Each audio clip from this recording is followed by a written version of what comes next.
Bom dia! Estou aqui para o nosso devocional. Hoje, então, nós vamos ler Atos capítulo 9. Aqui fala, Saulo é convertido por Jesus.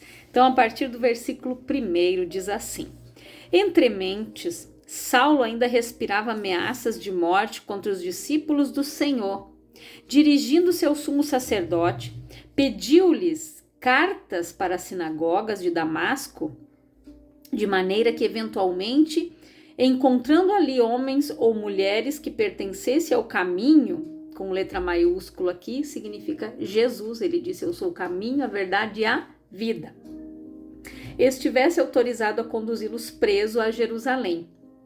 Entretanto, durante sua viagem, quando se aproximava de Damasco, subitamente uma intensa luz vinda do céu resplandeceu ao seu redor. Então ele caiu por terra e ouviu uma voz que lhe afirmava: Saulo, Saulo, por que me persegues? Foi uma pergunta. Ao que ele inquiriu: Quem és, Senhor? E ele disse: Eu sou Jesus, a quem tu persegues. Contudo, levanta-te e entra na cidade, pois lá alguém te revelará o que deves realizar. Os homens que acompanhavam Saulo na viagem caíram emudecidos, podiam ouvir a voz, mas a ninguém viam. Saulo ergueu-se do chão e, abrindo os olhos, não conseguia ver coisa alguma. Então, guiado pela mão, foi conduzido até Damasco.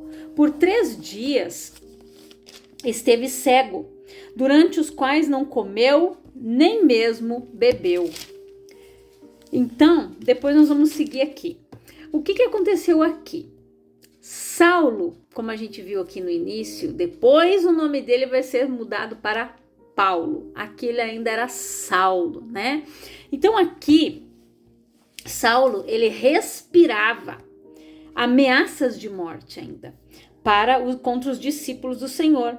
E ele se dirigia ao sumo sacerdote, gente, pedindo cartas para as sinagogas de Damasco, de maneira que, eventualmente, se ele encontrasse ali homens ou mulheres que pertencessem ao caminho, né, que ele estivesse autorizado a conduzi-los presos a Jerusalém. Mas aqui, subitamente, né, uma luz intensa vinda do céu. A luz, gente, ela vem para quê? Para iluminar, para clarear. Só que quando nós nos deparamos com uma luz forte, muitas vezes, nos nossos olhos, a gente tende a ficar ali um tempo sem enxergar nada, né? Eu vejo quando meu filhinho pega um foquinho, ele gosta muito de brincar, às vezes ele pega ali um do meu marido, e é uma luz forte, que quando eu olho para aquela luz que ele está, né, colocando na parede, para ele ver a sombra ali, o reflexo, eu sinto aquele reflexo no meu olho, né, e dá como se parece que eu não estivesse enxergando ele por algum momento, ainda mais quando pega bem no rosto da gente. Então, o que aconteceu ali? Aquela luz intensa, ela causou aquela cegueira em Saulo. Por quê? Porque foi necessário que Saulo, gente, ficasse cego momentaneamente, para parar de olhar para as coisas de fora, para as coisas que estavam na sua frente, ao seu redor, para que ele pudesse olhar para dentro de si. E muitas vezes nós precisamos disso. Nós precisamos parar de olhar com os olhos naturais, de olhar ao nosso redor e olhar para o nosso interior, fazer uma análise e ver como nós estamos procedendo, como nós estamos orando, como nós estamos agindo, se eu estou fazendo aquilo que Deus me mandou fazer, se eu estou fazendo as coisas corretas, se eu estou vivendo o propósito, se eu não estou vivendo o propósito, o porquê que eu não estou. É necessário, porque aqui Saulo ficou 3 dias sem comer e sem beber nada. Ele ficou aqueles 3 dias ali em consagração forçada, olhando para si mesmo, E as cartas que Paulo levava, elas desapareceram, porque depois este homem escreveu várias cartas, epístolas, como a gente fala, para as igrejas do Senhor, movido pelo Espírito de Deus. Aí Saulo, quando ele se analisou, quando ele ouviu a voz de Deus, ele teve aquele encontro ali, e ele disse: quem é, Senhor? Ele disse: eu sou Jesus, aquele que você persegue. A intensidade da luz que veio do céu, ela não permitiu que a visão de Saulo retornasse antes desses 3 dias, porque foi necessário que ele ficasse nesse período fazendo uma análise de quem ele era, do que ele fez. E se a gente for ver aqui, né, os homens que acompanhavam Saulo na viagem caíram emudecidos, porque eles ouviram a voz, mas não viram ninguém. Eles ouviram a voz de Jesus ecoando do céu e dizendo para ele, né? Saulo, Saulo, por que me persegues? Ao que ele inquiriu: quem é, Senhor? E ele disse: eu sou Jesus a quem tu persegues. Às vezes, né?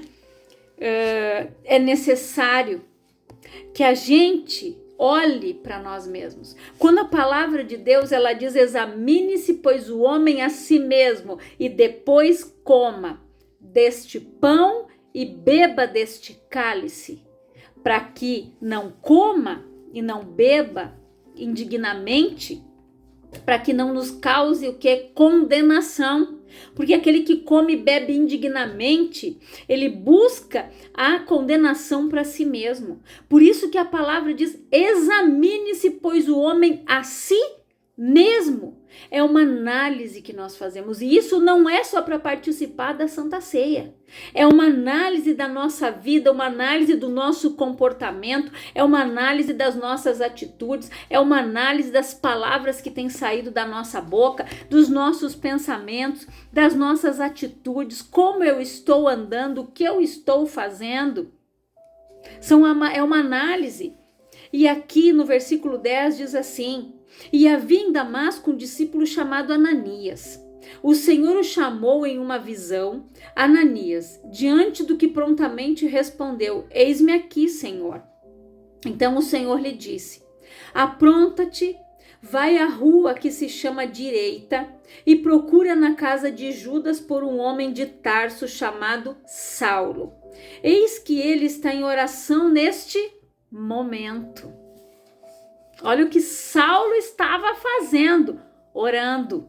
Nesses 3 dias que ele ficou ali, sem ver o físico, o natural, mas olhando para dentro de si e tendo o contato com o espiritual, esse homem ele estava orando.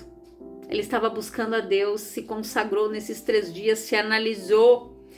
E acaba de ter também uma visão na qual o homem chamado Ananias se aproxima, ele impõe as mãos para que volte a enxergar. Todavia Ananias replicou: Senhor, tenho ouvido vários testemunhos sobre este homem, quantos males tem causado aos nossos santos em Jerusalém. Santos aqui, gente, quando a palavra fala santos, é os eleitos, a nação eleita, o sacerdócio real, as pessoas que escolheram Jesus, que aceitaram Jesus, que estavam ali pagando o preço, nós, os cristãos hoje. E ele chegou aqui com toda a autoridade dos chefes dos sacerdotes para prender todos os que invocam o teu nome. Porém o Senhor ordenou-lhe: vai, pois ele é para mim um instrumento escolhido, a fim de levar o meu nome diante dos gentios e seus reis e perante o povo de Israel. Revelarei a ele tudo quanto lhe será necessário sofrer por causa do meu nome. Então Ananias foi, e entrando na casa, impôs sobre ele as mãos, declarando: irmão Saulo, o Senhor Jesus, que lhe apareceu no caminho por onde vinhas, enviou-me a ti, para que tornes a ver e fiques pleno do Espírito Santo. Imediatamente lhe caíram dos olhos algo parecido como umas escamas, e ele passou a ver de novo. Em seguida levantou-se e foi batizado, e depois de alimentar-se, ganhou novas forças e passou vários dias na companhia dos discípulos em Damasco. Então olha o que aconteceu aqui, gente. Uma conversão total. Paulo ficou esses 3 dias ali. Mais para frente, se você seguir lendo ali, o nome dele vai ser trocado de Saulo para Paulo. Paulo de Tarso. Aqui ele era conhecido como Saulo de Tarso, né, da cidade da onde ele vinha. Então, ele era um romano. E Paulo aqui, gente, quando Jesus disse para ele: revelarei a ele tudo quanto lhe será necessário sofrer por causa do meu nome. Sabe por quê? Porque a gente planta o que a gente colhe. Paulo, ele plantou, ele viu, ele consentiu com prisões, com mortes, inclusive a de Estevão. Ele consentiu na morte do justo. Ele consentia na morte, na prisão dos cristãos, das pessoas que estavam no caminho, como diz aqui, que serviam a Jesus. E ele padeceu. Se você ler todo o livro de Atos, se você ler ali as viagens missionárias que Paulo fez, os naufrágios, picado por víbora, os açoites, as prisões, ele padeceu para pregar o evangelho, tanto para os reis, perante o povo de Israel e para os gentios. Paulo levou a palavra para os gentios porque ele era romano. Então a palavra chegou até ele, Jesus chegou até ele. A palavra, o verbo vivo que desceu dos céus.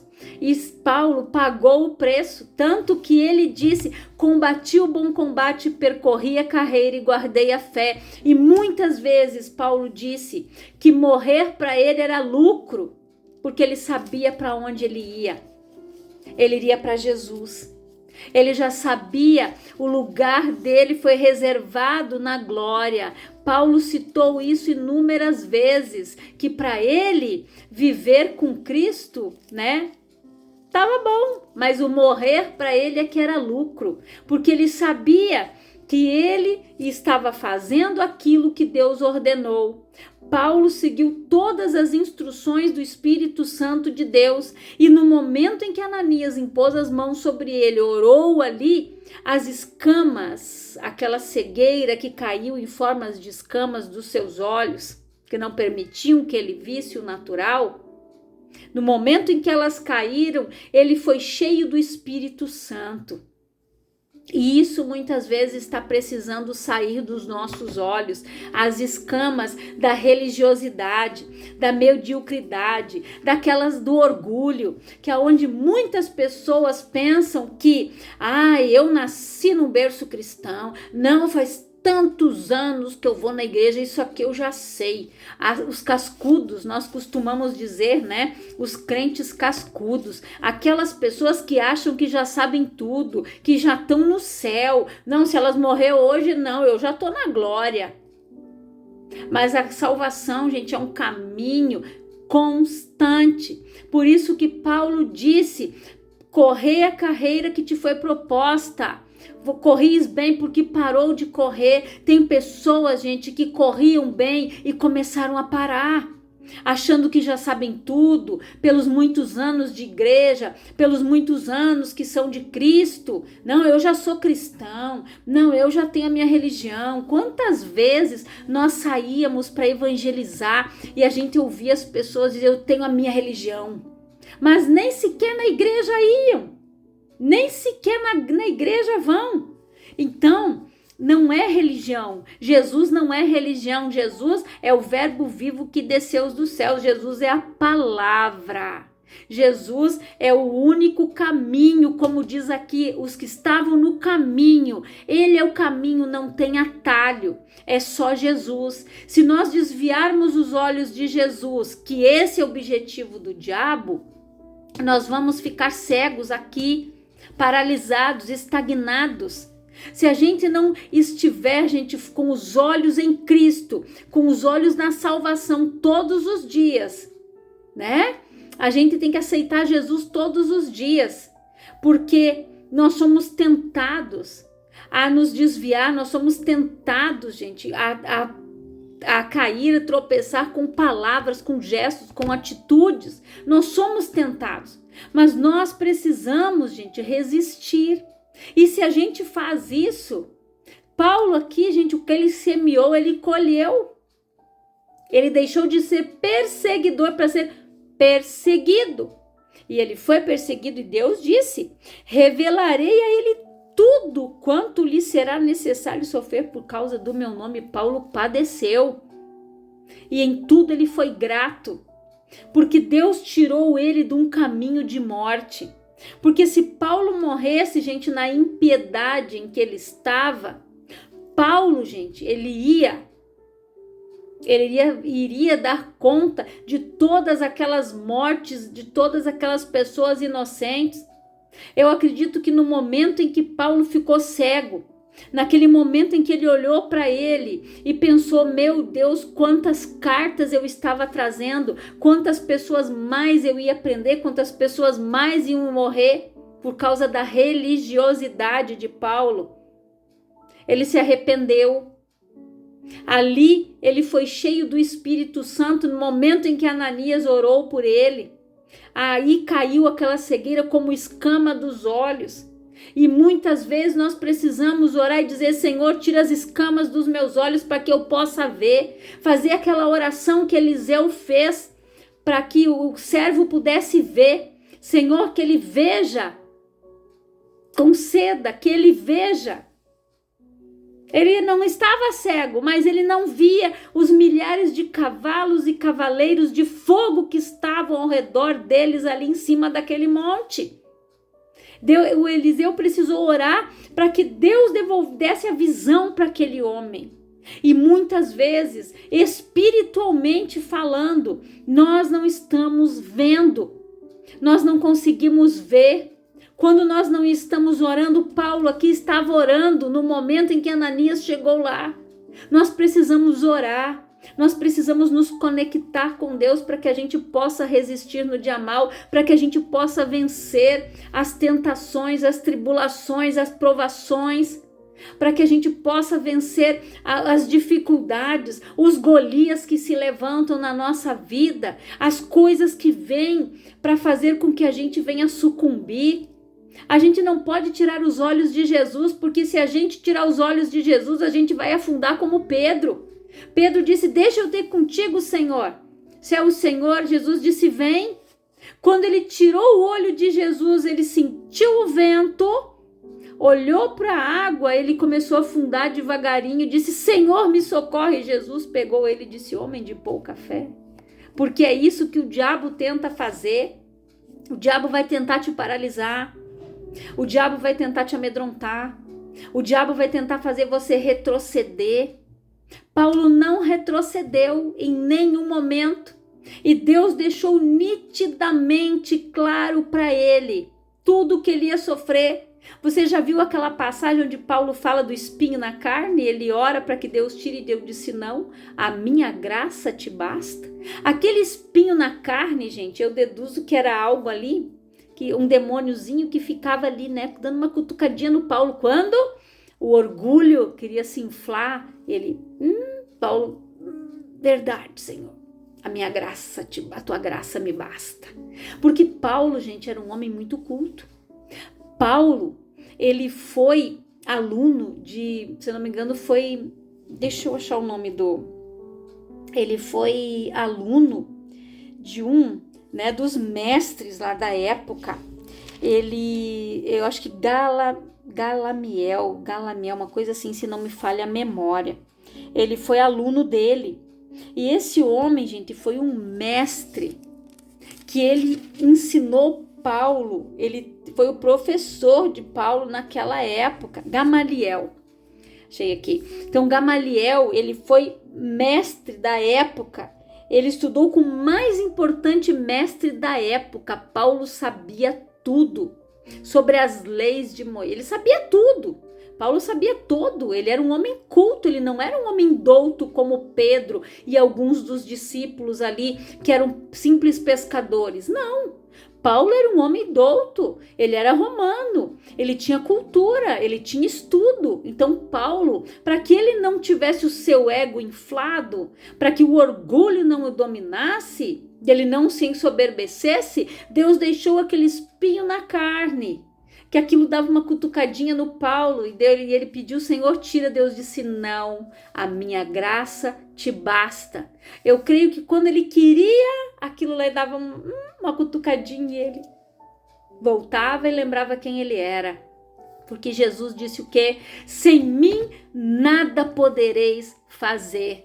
Para que ele não tivesse o seu ego inflado, para que ele não se tornasse um autossuficiente, mas um dependente do Senhor. E Paulo, se você vai ler no decorrer, ali nas cartas, ele diz: eu sofri naufrágios, eu sei viver na escassez e sei viver na abundância. Paulo, ele foi testado em tudo, gente. Paulo viveu privações como ele viveu na fartura. Ele disse: eu sei viver tanto na fartura como na escassez. Paulo viveu e ele passou por várias situações. Ele ganhou, doações, pessoas que mantiveram a sua obra, as suas viagens missionárias. Então, assim, Deus trabalhou por completo na vida dele. Ele foi um instrumento, um vaso escolhido do Senhor.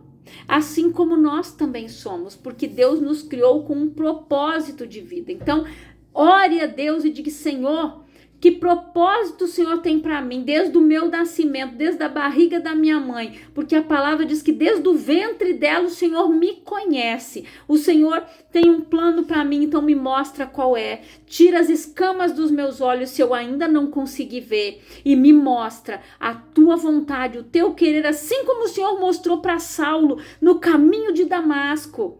Eu quero ter esse encontro contigo, Senhor. Eu quero olhar para o meu interior. Eu quero olhar para mim. E eu quero que o Senhor me mostre o que tem que ser tirado, o que precisa ser transformado, o que tem que ser renovado na minha vida, na minha mente, no meu entendimento. Paulo teve a sua mente totalmente transformada. Paulo mudou as suas atitudes, porque ele teve aquele encontro com Cristo. Paulo foi um homem cheio do Espírito Santo, tanto que quando ele chegava as pessoas não acreditavam, eles ficavam com medo, eles achavam que ele ia chegar ali se fazendo que ele tinha se convertido a Cristo para prender o povo numa prisão em massa, mas não, até que ele ganhou a confiança. Se você ler os capítulos adiante, você vai ver ali que fala que ele falou com ousadia. Ele pregou com ousadia, ele falou de Jesus, ele falou da palavra, porque Paulo, gente, ele ouvia as pregações. Quando Estevão foi apedrejado, foi depois da pregação, depois do que ele estava ensinando. Então ele ouvia os ensinamentos, ele sabia, ele conhecia, ele tinha conhecimento, ele não era um homem douto, como eu falei. Então, que esse exemplo de Paulo, gente, sirva para nós. Para que a gente ore, para que Deus tire as escamas dos nossos olhos, para que a gente possa ver o espiritual, para que a gente possa ver o sobrenatural de Deus, para que a gente seja cheio do Espírito Santo como Paulo foi, para que a gente faça a obra do Senhor, para que a gente faça a vontade do Senhor e viva o seu propósito. E Deus revela para nós aquilo que Ele tem para nós, mas nós precisamos estar em oração como Paulo. Então, que você reflita nesta palavra, leia todo o capítulo 9, leia mais adiante. Eu fui lendo aqui, acho que eu parei lá no 11, 12, vá lendo, vá meditando. Meditar, gente, é viajar. É quando ler a palavra é uma coisa, mas meditar é quando você lê e você fica imaginando o encontro de Paulo. Aquela luz vindo nos olhos, aquele homem caindo no chão. E muitas vezes, gente, as pessoas que estão no chão, elas enxergam mais do que nós que estamos aqui de pé no alto. Aquela pessoa, às vezes, que está no chão, caída ali, ela tem, às vezes, muito mais visão do que a gente. Porque, às vezes, a gente está no alto e, às vezes, a gente já está se achando autossuficiente. Aí, Deus faz você cair do banquinho para você começar a ver de novo, para você aprender a ser dependente dele. A minha graça te basta. Então, que você faça uma reflexão desta palavra. Eu quero orar por você, Pai, em nome de Jesus. Que a tua graça, ela sempre venha a ser o suficiente para a nossa vida. A tua graça, que é o teu favor não merecido, nós não merecemos isso. Nós não merecemos o teu amor, nós não merecemos o sacrifício de Jesus naquela cruz, mas o Senhor nos encontrou primeiro. O teu amor nos alcançou. A palavra diz que o teu amor, o Senhor nos amou primeiro, que o Senhor nos resgatou das trevas e nos trouxe para o reino do Filho do teu amor, para a tua maravilhosa luz, assim como o Senhor fez com Paulo. Que o Senhor faça conosco, que o Senhor abra os nossos olhos espirituais, que a cegueira que cai em forma de escama dos nossos olhos também, que nós possamos ser encontrados por ti em oração e que nós possamos ser cheios do teu Espírito e da tua graça, Pai. Esta é a minha oração, que o Senhor abra os olhos espirituais dos meus irmãos, que o Senhor fale ao coração de cada um deles, revelando a tua palavra e mostrando o propósito que o Senhor tem para a vida de cada um deles, assim como o Senhor mostrou para Paulo, que eles se achem, que eles se encontrem contigo e tenham esse encontro real com o Senhor, em nome de Jesus. Que Deus te abençoe grandiosamente, em nome de Jesus.